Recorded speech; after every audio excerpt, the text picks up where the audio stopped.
The Rest is Politics is powered by our friends at Fuse Energy. And Fuse have lined up another giveaway, open to anyone who switches their electricity supplier to Fuse. All you got to do is go to getfuse.com/politics and use the referral code politics when you sign up. And this time we're putting some merch bundles together for them. I'm thinking hoodies, sweatshirts, hats.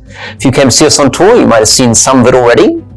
But aside from the prizes, while we're considering switching to Fuse, their tariffs are cheaper than any of the big six competitors, so you'll still be saving money even though the price cap has gone up. And the great thing is, Fuse are a green electricity supplier. They generate power from their own solar and wind farms, and they invest 100% of profits into building more renewables, which means they're planning for a clean energy future. It will take you just 3 minutes to download the app and sign up.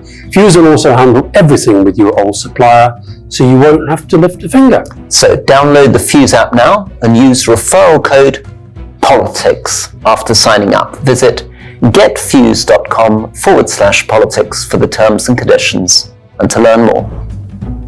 Welcome to The Rest is Politics with me, Rory Stewart. And with me, Alastair Campbell. We're going to talk, obviously, about dive into some of the greater detail on the result itself. I'm very keen to talk about some of the foreign policy implications, but I think you should probably start, given some of the stick you've been getting, grossly unfair in my view. How wrong did you get it, Rory? Well, I definitely got it wrong. So I predicted that Kamala Harris would win comfortably. And in fact, Donald Trump, it now looks like at the moment we're recording, seems to be on track. He's already taken the Senate. He's won the popular vote. He's won the Electoral College, so he's going to be president, and he's on track to take the House of Representatives as well. So very, very considerable victory. And that means that I was wrong, but it also means that an enormous number of other people who were predicting it was going to be a very close race, and even the betting markets who've got a lot of pats on the back, were largely predicting that Kamala Harris would win the popular vote, even if he won the Electoral College. So it will be a victory that is very, very significant. Quickly on lessons I take away from it. Obviously, one big lesson is a massive lesson in humility. I've been reflecting a little bit about how I got it wrong. I think the answer is partly technical. So it's partly that Trump did not perform very well in 16, 18, 20, and 22. So the question was from quite a low base. And when I say not very well in 16, he didn't do very well on the popular vote. And obviously since then, he's underperformed. So the question for me was, had he got stronger since then or weaker? And I reckoned he got weaker. I reckoned he'd been damaged by the felony convictions. I thought that his pick of J.D. Vance wasn't great. I thought that the January 6th insurrection damaged him. So at margins, I reckoned that he'd been damaged. And I particularly thought that women were going to turn out for Kamala Harris, and that young men who expressed support for Trump might be unlikely to turn out. And I was wrong on both counts. Young men who supported Trump turned out in larger numbers than I thought, and white women voted for Trump against Kamala Harris by a significant margin. So it was a 52-48 margin of women voting for Trump. But most of all, I guess, I probably got it wrong because of wishful thinking. I've spent a lot of time with you talking about the rise of populism around the world. And every time we do an event together, somebody sticks their hand up and says, well, where's the hope? Where's the optimism? And in order to deal with this gloomy story of the last 10 years, I've begun to sort of look for these rays of hope and say, well, Poland and Modi and maybe Turkey and the midterms in the US. And so in that narrative, looking for this miracle and hope, I began to talk myself into a Kamala Harris victory. Anyway, over to you. You didn't mention, from a progressive point of view, the one that actually should have given people around the world a lot of hope, and that's the UK. But of course, since the UK general election and Labour's landslide, it hasn't felt very hopeful. I was definitely affected by you as well. We were in Chicago together at the DNC, where I think we both came out of that thinking, oh, they've definitely got their mojo back. She looks impressive, amazing organisation. This thing could happen. But I'll tell you something that kept gnawing away at me the whole time. I remember when Hillary Clinton lost to Trump, I remember somebody on her team saying, do you know what? The problem was a lot of Americans, they've thought, look, we've put up with having a black guy, Obama. We're not going to have a woman now. I remember that very, very vividly. And I think that one of the things that's interesting about when you are in America, particularly the parts of America that you and I are most likely to go to, which is not the Alabamas and the Missouris and the what have you, is that people don't like, I think, to talk about racism and sexism. But I think there was a lot of racism and sexism. I think the fact of Kamala Harris being a black woman, California, that definitely got through. And the other thing, as we said through the night when we were broadcasting with Dominic Sandbrook and Scaramucci and Marina Hyde, is that she just didn't get the continuity and change right. And the thing that Peter Hyman, my former colleague, that kept saying is Trump's message, although it's chaotic, it's also much clearer. And on your point about the polls, you keep saying that, the polling companies are so sort of sensitive and nervous. I think they kept going for 50-50, 50-50, 50-50 because it made it all more exciting. And I think the media wanted it to be 50-50, 50-50, 50-50 because it made it more exciting for them. So, look, I just think it's, having had a couple of days to reflect on it, it sort of looks a bit more obvious now than any of us really felt it. I guess it always does in retrospect, doesn't it? I mean, I was also reflecting on why was I better at being realistic about Afghanistan? And I guess the answer there would have been that I spent a lot of time in remote rural areas, so I come back and I say Afghans are more conservative, more religious, more anti-foreign than people want to acknowledge. And I'm not that surprised that there are people in rural areas who support the Iranian state. In the US context, it's a bit different. I mean, I was out in Montana, and obviously I met a lot of young men with pickup trucks who were voting for Donald Trump. That didn't surprise me too much.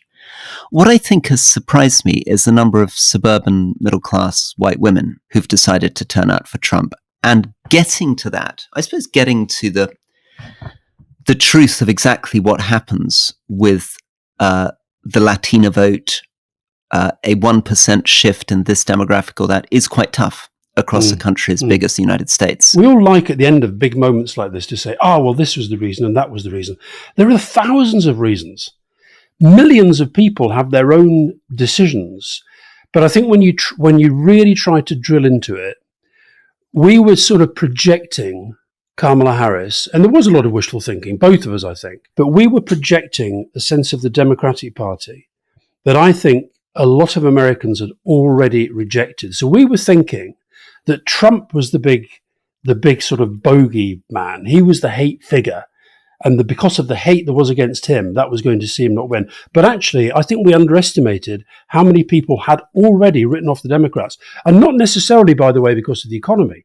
One of the tragedies for Joe Biden's career and legacy, he's actually leaving the economy in pretty good nick. And now, because Trump has said the economy is terrible, he will get the credit. He'll try to get the credit for it. I remember talking to Jamie Rubin, who we also interviewed on Leading a while back, who's a very good friend of mine. I've talked to him a lot over the recent times. And he's always been saying to me, you guys don't get just how big this woke thing is. You think you've got it big, but you haven't got it nearly as big as it's happening in our country at the moment.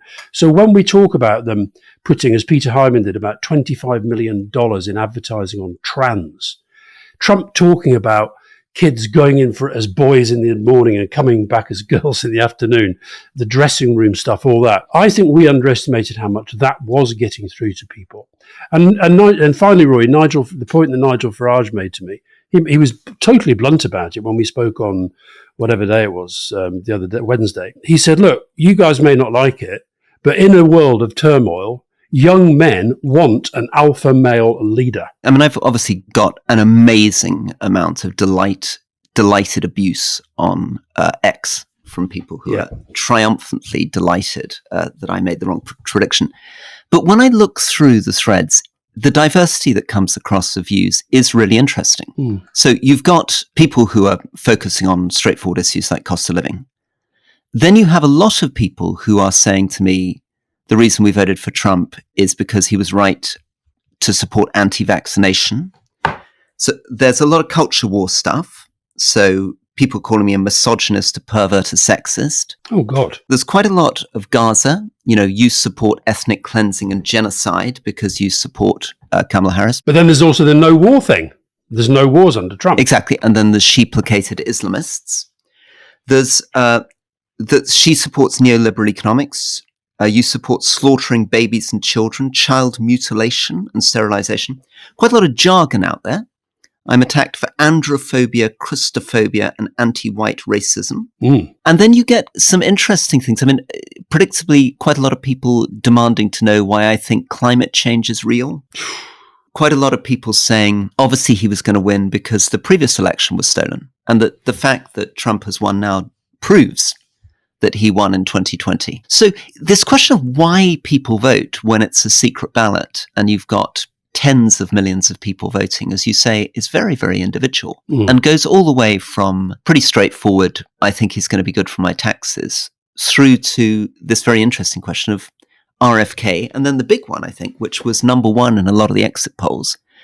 They were voting for Trump to save democracy. And that was an amazing piece of jujitsu pulled off by Elon Musk on X, which is to suggest that if the Democrats won, this would be the last election ever. I know. And see, where we sit, we sort of can't really understand how that can be, because attacking democracy to us means undermining institutions, not respecting the rule of law, not accepting a democratic outcome. So, as you say, they've just, a bit like Putin does, you just flip it. You know, we haven't invaded Ukraine. We're defending ourselves because NATO is threatening us. And Musk, I mean, I don't know how J.D. Vance is feeling, because the truth is that Musk is the vice president right now. He is the second most. Did you see in the family photo, by the way, at Mar-a-Lago? Yeah, it was Musk and his son. There was no J.D. Vance in that picture. Yeah, it was very odd. It'd be very interesting to see whether that relationship lasts, because I suspect that Musk, who is clearly a very, very strange character, and I was interested that Anthony Scaramucci kept pointing out the fact that he was South African, and those two are not going to get on long term. I cannot see that. When I look at the abuse on Twitter, so much of it directed at me is saying, shut up and go away. I mean, basically, there is a real attempt by thousands of people with very, very few followers to say we don't want any opinions expressed. Yeah. And there's something sort of quite fundamental here, which is, am I allowed to say I was wrong to think that she would win, but I'm still right to think she should have won, and that her values were better than Trump's and her ideas are better than Trump's and she'd be better for the world than Trump? That the fact that he won doesn't suddenly make him right. No. And also the fact that he won, that's why both Joe Biden and Kamala Harris, I think, were right in. I mean, Joe Biden said in terms, you know, just because we've been defeated here doesn't mean that we've been defeated. She said, you've got to keep fighting. And I think this is what they do. This is what happened with Brexit. That's it. It's done. Will of the people. Well, Trump faces re-election, or the Republicans face re-election in 4 years' time. That's how democracy works. Let's hope it's not Trump. Well, yeah, he'll try to make sure it is. People, this is what happens. And what I've been really shocked by, getting back to the UK, is seeing. I got in a cab yesterday, and somebody had left the Mail and the Telegraph in there. And so when I read through them, I got the sense that what they saw as the most important theme out of this is not Russia, it's not China, it's not climate change, it's not world trade. It's it's the fact that one of them, it said that I was leading the Lovey Remainer trauma or something, that you and I were both traumatized by this, and it was all about, and then this blasting out everything that every Labour MP has said about Trump, and what are you going to do now, Starmer? And that just shows you the extent to which something like this, people have an inability to step back and actually see this. That's why it was so good to have Dominic Sandbrook, I thought, on the panel. You've got to try to see what's happening in this historical context. And I really do think this is one of the most consequential elections of our lifetime anywhere in the world. Let me have a go just before we move on to the appointments, because I know you had interesting things to say about his new chief of staff and stuff. What the big historical phenomenon is here. I believe that what we're looking at here is the fact that we are deeply into an age of populism that really got going about 2014. And this is the consequence of the rise of Twitter and Facebook. This is the consequence of the 2008 financial crisis. This is the consequence of the failure in Iraq and Afghanistan. And it's also the consequence of the rise of China and what that's meant for the legitimacy of these democracies. So that what we're seeing really with Trump is a shift from democracy to populism, a shift from open free trade to tariff barriers and protectionism, a shift from a liberal global order to isolationism. And the really interesting thing is that it's become hypercharged, because Biden in 2020 suggested that for a moment it was being held back. But you get a sense that Musk's X is a much more damaging force than the Twitter of 2020. Oh, yeah. And that Trump's push for isolationism and backing out of even something as big as Russia invading Ukraine is much more powerful than it would have been 8 years ago. Yeah. At the airport in New York, I was wandering around the bookshop, and I picked up a book by Graham Allison, who's a historian. Yeah. No, he was a colleague of mine at Harvard. Yeah. And I think he was also an assistant secretary of state once. But anyway, the book is called Destined for War. And it's about Thucydides' trap. Yeah. And this is when the historian Thucydides said, it was the rise of Athens and the fear that this instilled in Sparta that made war inevitable. And his basic analysis, I'm only halfway through, but he said, over the past half a millennium, 500 years, whenever there has been a rising power challenging a ruling power, the rising power now being China, the ruling power being America, that in the 16 times when that has occurred historically, 12 of those have led to war, which is why the title of his book is Destined for War. And so that's why I think we're, obviously there's massive focus right now on Trump and America and politics and so forth, but that America-China dynamic, I think, remains the thing that is going to define this period of history. So in terms of his team, he's appointed Susie Wiles as his chief of staff. You tell us a little bit about Susie Wiles? Well, I don't know that much about her, and the reason I don't know much about her is because she's one of those people who doesn't want people to know that much about her. I'd really be interested in what Scaramucci says about her, but people who know her says that she's quite serious, quite thoughtful. She doesn't actually like a lot of the way that Trump does politics, the sort of cursing and the insulting and so forth. And she's somebody who really doesn't like the limelight. Interestingly, I think when people started to speculate she might be the chief of staff was because he really gave her a big shout out and asked her to go up and speak at the kind of acceptance event. But this says to me, she's somebody who's been with him for quite a while. And I wonder whether it does say he wants loyalists alongside him. And there's no doubt the sort of Project 2025, clear out the administration, bring in our own people.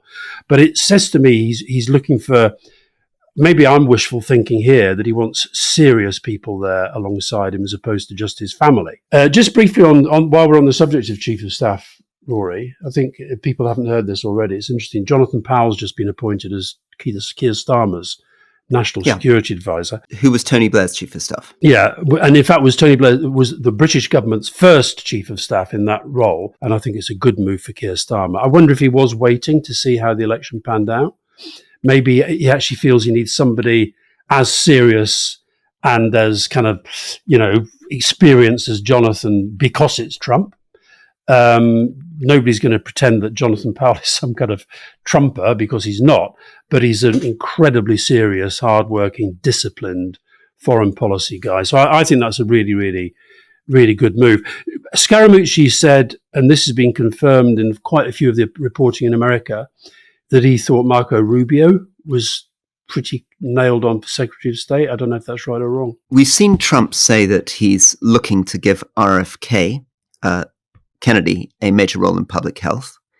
We've seen him say that he wants Elon Musk, and as you said, Elon Musk seems to be very close to him at the moment, set up for this Department of Government Efficiency, where Musk, who gave $100 million to Trump's campaign, and whose net worth is up $26 billion now since the election, is lined up to slash trillions from the federal budget. That's quite a good bet, isn't it? You put on 120 million and you get 26 billion. I mean, I'm not brilliant at maths, but the odds on that are good. I also think this underlines, Rory, I mean, Bloomberg did a thing saying that the top 10, the 10 wealthiest people in the world have added some phenomenal, is it 64 billion to their wealth? I mean, this is what underlines how incredible it is that when we talk about Trump's alliance, yes, there will be people from all classes, all age groups, all regions, etc.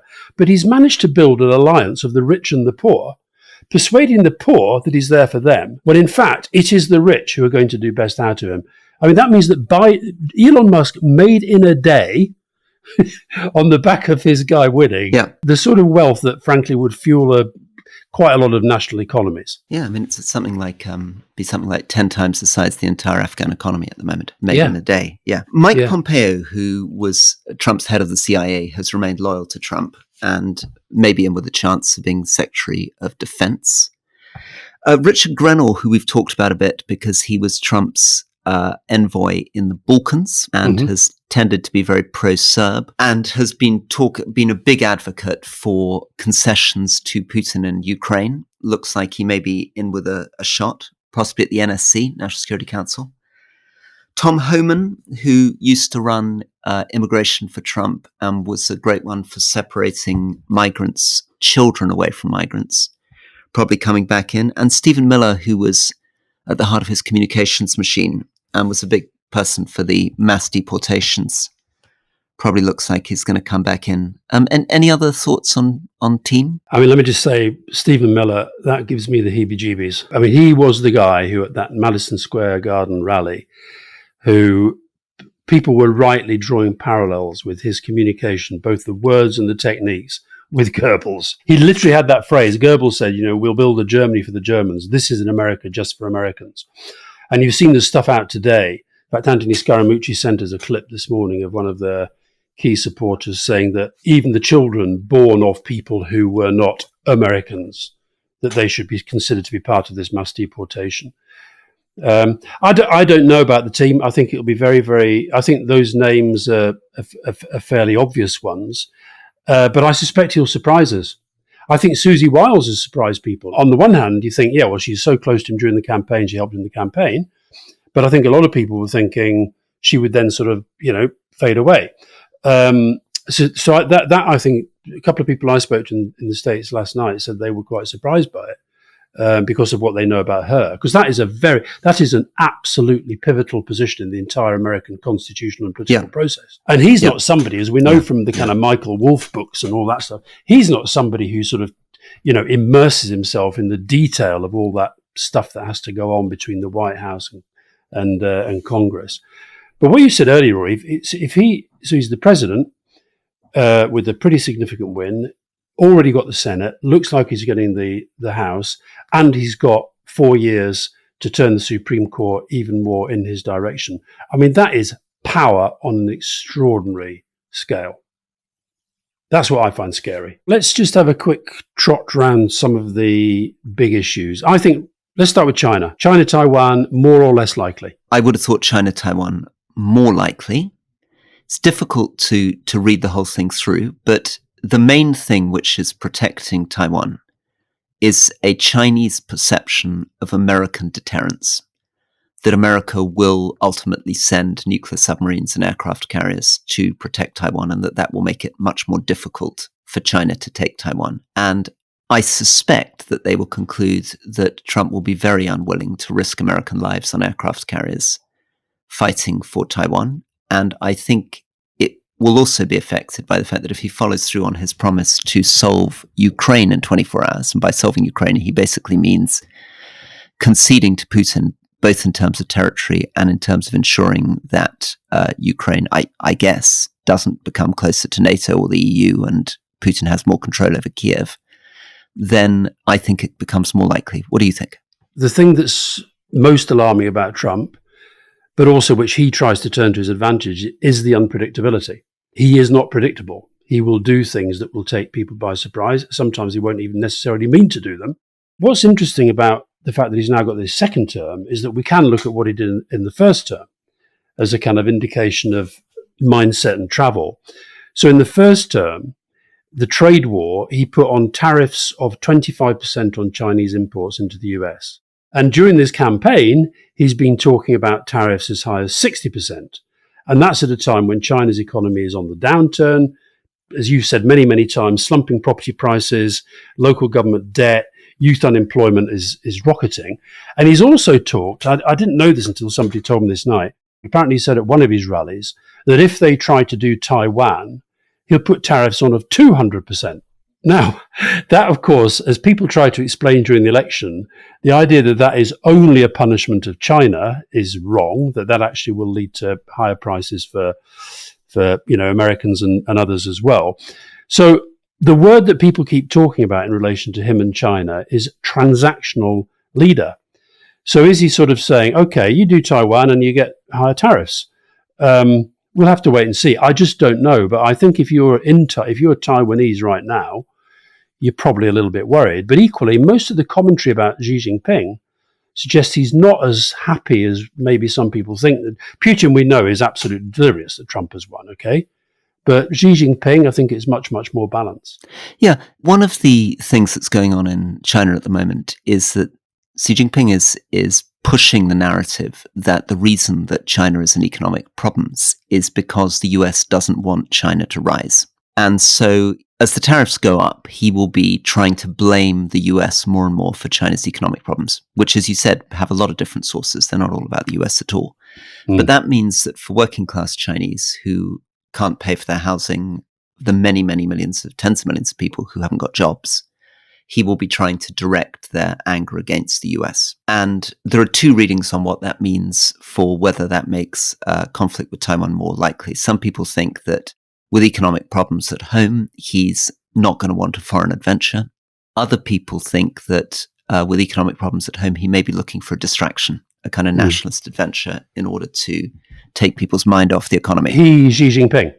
Xi Jinping. And, it's difficult enough predicting anything in the world, but in the case of Xi Jinping, it's much more difficult because, a bit like Putin, he's increasingly isolated. He's now in for life. He doesn't have a big Politburo around him. You're having to read the mind of one man rather than the whole system. Yeah. The other thing, I wonder whether the other thing Trump might try to do is a little bit of divide and rule within the China-Russia relationship. Because, of course, under Biden, it's become absolutely clear. Very bad relations with Russia, very bad relations with China. Trump, good relations with Putin, which people like you and I find pretty repellent, but they're a fact. Xi Jinping, less so. And I think he might be a little bit worried about the fact that China has got closer to Russia during the last 4 years. So whether he tries to do that as a kind of, divide and rule, okay, Mr. Xi, you can, you've had your fun with Vladimir now, but if you start to get too close there, that's a bit of a problem for us, and we just need to watch that. This is the lesson from his first 4 years. Whatever he is doing, he's motivated by how it relates to him, how he is seen, and he loves doing deals.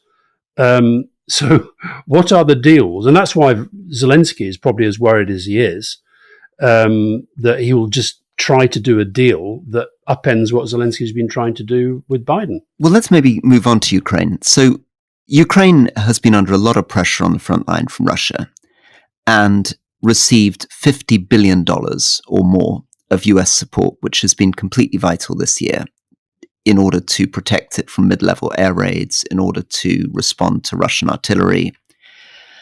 And in order to hold that front line, they will be expecting, or were hoping for, a large amount of American money next year.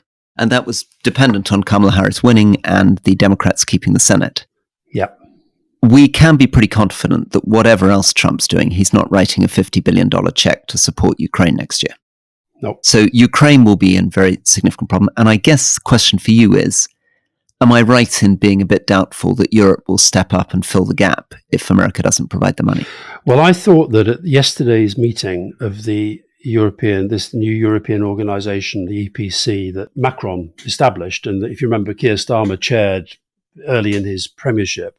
So there was the meeting yesterday in Budapest, and I don't know if you had time to watch it. I sent you an extract from Macron's speech. He had this wonderful phrase, and before you ask, no, I didn't help him with this speech with my friend Emmanuel Macron, but he said, are we here because we want to read history, read the history of Trump, read the history of Putin invading Ukraine, or do we want to write history? And what I think he meant by that is that he didn't say we can no longer depend on America, but that's the backdrop. So, and interestingly, I hadn't realized, just going back for a second to Taiwan, Trump apparently has said that Taiwan needs to quadruple its defense spending. And he said to NATO countries, and this is the one thing you and I agree that he was right about in his first term, that Europe has for too long sort of piggybacked on European defence, thinking it's going to be there forever. So I think what Macron was saying is we've got to get serious about European defence and European foreign policy. But let's just think about the challenge there. So Macron makes these very grand statements. Yeah. But I guess if you were a cynic sitting in Germany, you'd say this guy is always making grand statements and he's posing as a kind of mini Louis XIV or Napoleon. And on your analogy about the duck, Biden and the duck with not a lame duck with no legs, how would you assess Macron's legs as a duck? Well, exactly. Not great at the moment, are they? I mean, remind people a little bit about where Macron's political position is in France. Not great. He's I don't know what his ratings are right now, but they're very, very low. And basically, he's been to some extent disempowered because he called that election, and he's now got this government led by Michel Barnier, who's basically operating day to day very well. He's doing a good job, Barnier, but at the same time, Macron is not as powerful as he was. And then we've talked about these elections in Europe where far-right populists who had a lot of the Trump rhetoric have prevailed. So Austria, where they came top in the polls, Netherlands, where they came top in the polls, Germany, where the AfD performed very well in some of the state elections. And most of those forces are people who, like Viktor Orban, do not want any continuing confrontation with Russia. And this is also true, I think, of the far left in Germany too. Wagenknecht, yeah.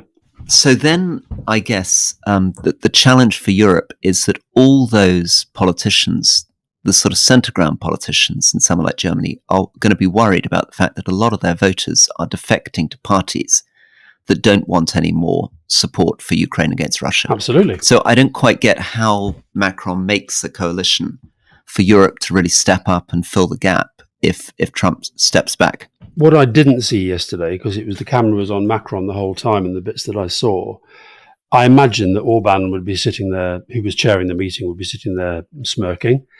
Le Pen we've talked about, as you say. So I think it'll be much harder. This is where I really do think, and again, this is why I'm so pleased Jonathan Powell's in there now. This is, I think, where Britain has to step up. I read a huge piece in Foreign Affairs magazine this morning about how the world's going to change under Trump and da-da-da. Britain wasn't even mentioned. Europe was mentioned, the European Union was mentioned, but we're not even in that debate. So we've got to get into that debate. And the same goes, by the way, for trade. And if these tariffs, if he goes ahead on this tariff stuff, that's going to have a massive impact upon us. And we're not going to be in the same place. Now, the Brexiteers are saying, well, Britain's in a great place now because they can do their own thing.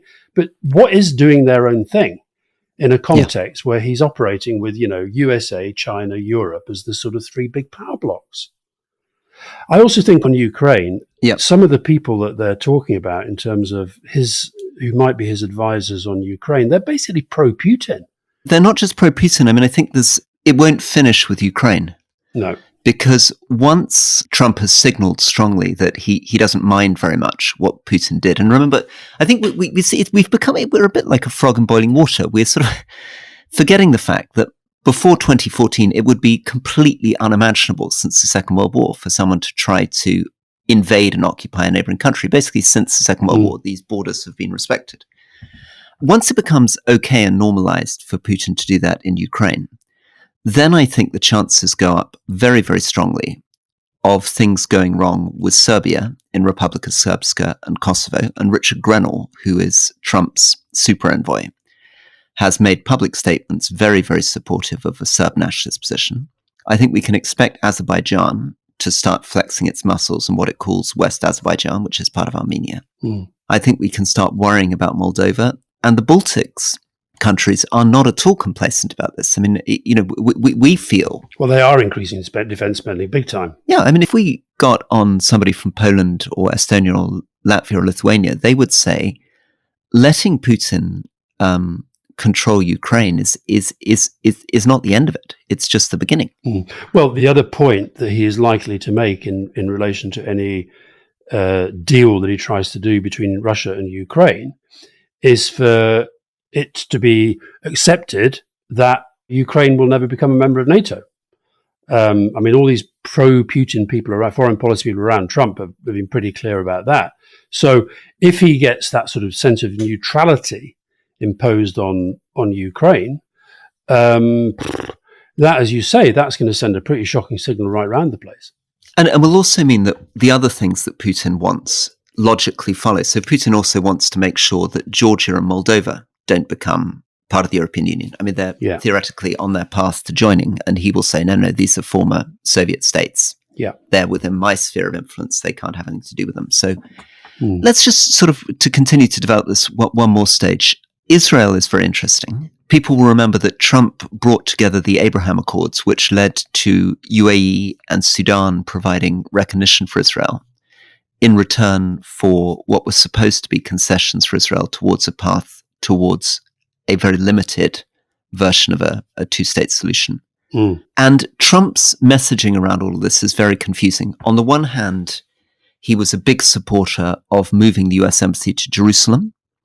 He seemed to, as part of the deal, be prepared to accept Israel annexing a lot of territory, including the Jordan Valley. But on the other hand, he also said that he wasn't happy with expansion settlements, and he got very angry with Netanyahu because Netanyahu congratulated Biden on his victory. You talk about the unpredictability. Generally, people assume that he's going to be much more pro-Israeli. But within Israel, it's a slightly more mixed story because they're not quite sure what he's going to make of things like settlements. So Netanyahu, as we said on the live stream, I think was the first major leader out there congratulating him, and in very, very, very fulsome terms. So I think people feel that this has emboldened Netanyahu. Netanyahu feels even stronger now than he did. And don't forget, we now have this transition period. So you've got can't get my analogy of the duck without the legs out of my head, but you've got the transition. You've got Joe Biden and Antony Blinken still trying to push Israel and to try and get this thing resolved. You've got Blinken still sort of going backwards and forwards. You've got a situation in northern Gaza at the moment that is utterly horrific. They're now being told they can't return. Well, I think if that had been happening in Bosnia in the last century, I think we know what we'd call it. But meanwhile, the other thing that one of the State Department people I spoke to said is that Netanyahu will feel emboldened, but this could also strengthen Trump vis-a-vis Putin, who seems to be not dependent, but is relying on Iran's support in relation to the war in Ukraine. So they're saying maybe Trump could offer to sort of restrain Netanyahu as part of that broader bargaining. Let's now move on to climate. So Trump took the United States out of the Paris Climate Agreement in 2017. He's referred to climate change as a hoax. Yeah. He was a big one for deregulation of the Environmental Protection Agency, and is very interested in this idea of supporting fossil fuels to give the US global dominance. Drill, baby, drill. Drill, baby, drill. And so we are in a real situation in which the New Statesman, to put it mildly, said Donald Trump is a climate disaster. And by the way, in North Carolina, where they had that hurricane, they had loss of life, they had homes being ripped out of the ground, and his support went up. And by the way, I think we can be critical here of the Democrat. I don't want to be too critical of Kamala Harris because I think she's getting enough criticism, most of it undeserved. I think she fought a good campaign. But she lost, and therefore we have to try and work out one of the reasons. I actually think it was a failure of Biden and Harris that they didn't put the climate into this debate, because that's where the world needs leadership. And, when you read, as I have, as you know, Ree, when you read the Project 2025 manual, which some people are saying this is this Heritage Foundation, America First approach to government, the other thing somebody told me is Trump is not cooperating with the official transition process. He's got his own team and the Heritage Foundation people, and he's going to decide. He's even saying he doesn't think that people who he wants to employ should be subject to FBI checks. They should be subject only to the Team Trump check. So, he's really going to change things. But I think on the climate, I do find this pretty terrifying. That story Marina Hyde told about her friend who's a marine biologist who worked in the government, who's not allowed to use the phrase climate change. The 2025 document talks endlessly about the climate change alarm industry. It's another piece of what you call the jiu-jitsu. Climate change isn't the problem. The problem is the people who talk about climate change. So I think it's not just that he'll take America back out of the 25-15 Paris Agreement. Remember, Biden put them back in, and the Inflation Reduction Act, which of course is a massive environmental thing. Investment in green energy. Yeah, exactly. But also they might, there are other international arrangements that they may pull out of. And this is going to come up very, very quickly because the next COP I think it's next week. So again, that's another place where they're just all going to be talking about what the hell will Trump do. Let's then finish with the final three things, which I think are sort of more domestic. One of them is tariffs, which you mentioned. So if he goes up to 60% tariffs against China and 20% tariffs against the rest of the world, which is what he's been talking about, we can expect a real impact on global trade. I mean, US is still a quarter of the entire global economy.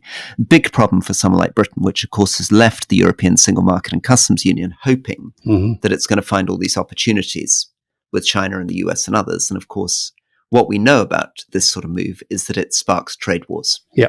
China can't have the US put up tariffs against China without responding in kind. And the global economy is so intermeshed in very, very complicated ways.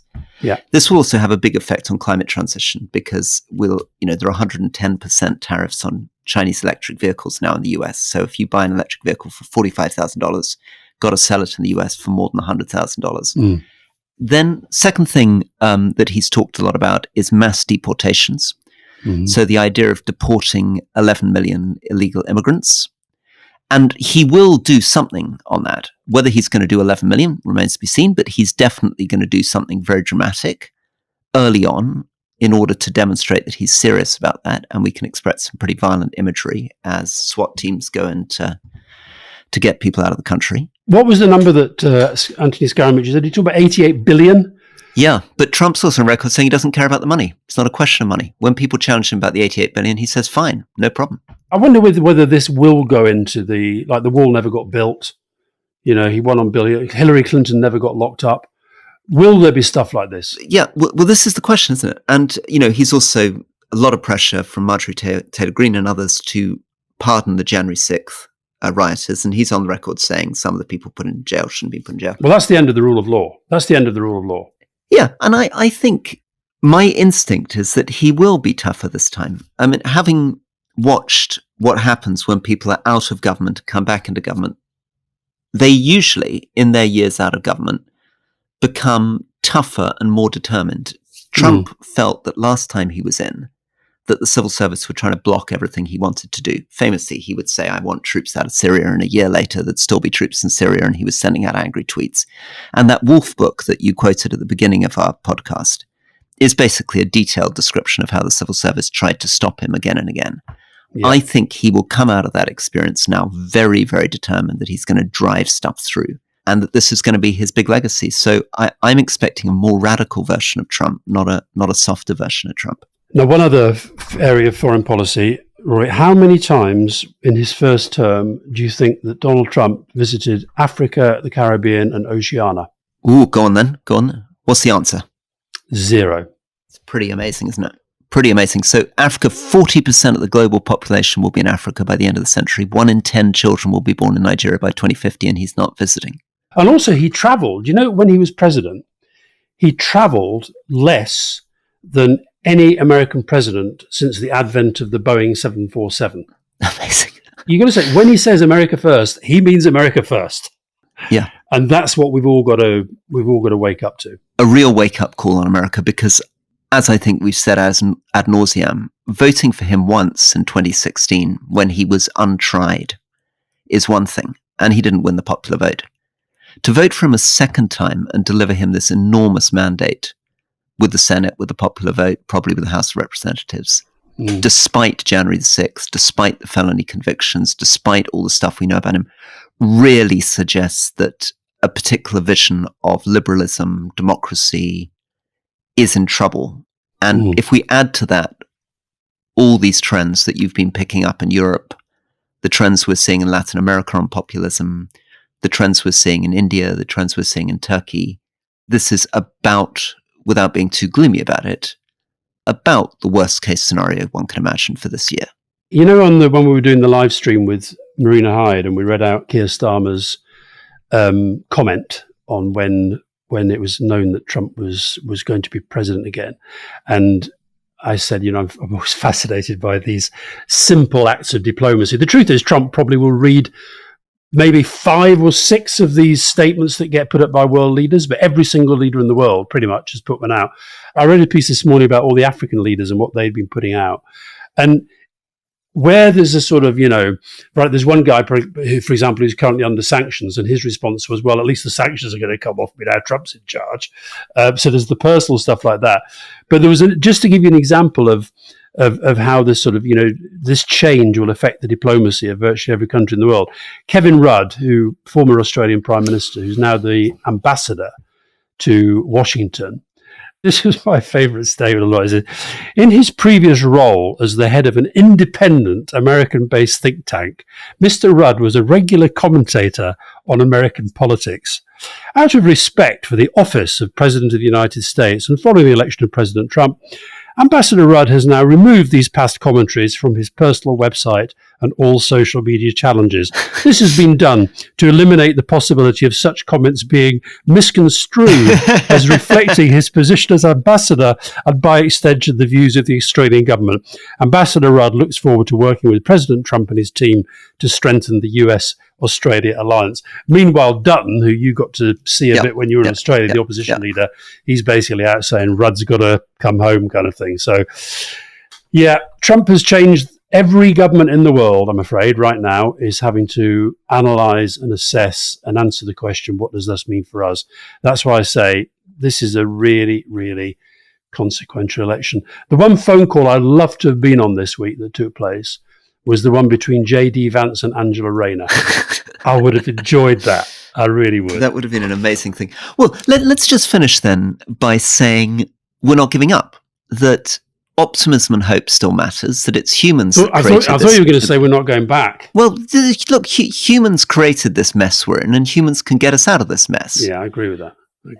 He won, but he won in the end by a few 100,000 votes, and there are every reason in the world to believe that his economic policies are daft and damaging. His vision of the world is going to lead to more conflict, that he's a challenge to democracy and the rule of law, and that he's going to be found out, and that we can still build a better world.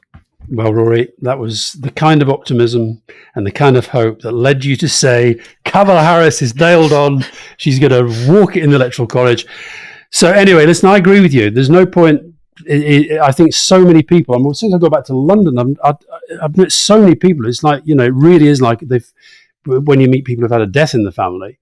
But you're right. You've just got to keep on fighting for what you believe in and keep on having faith that one day these massive problems the world faces might be in a better shape than they are now. And you're an example of this. Listen, I mean, if people had said to you in Northern Ireland in the early 90s, you could have put in a brilliant narrative on why everything was doomed and gloomy and there was never going to be peace. And in the end, there was a Good Friday Agreement. And in the end, apartheid ended in South Africa. Miracles can happen. I don't think we just have to say the whole world's going to hell in a handbasket and because Trump's won, democracy is over. Hear, hear. Amen to that. See you soon. Bye-bye.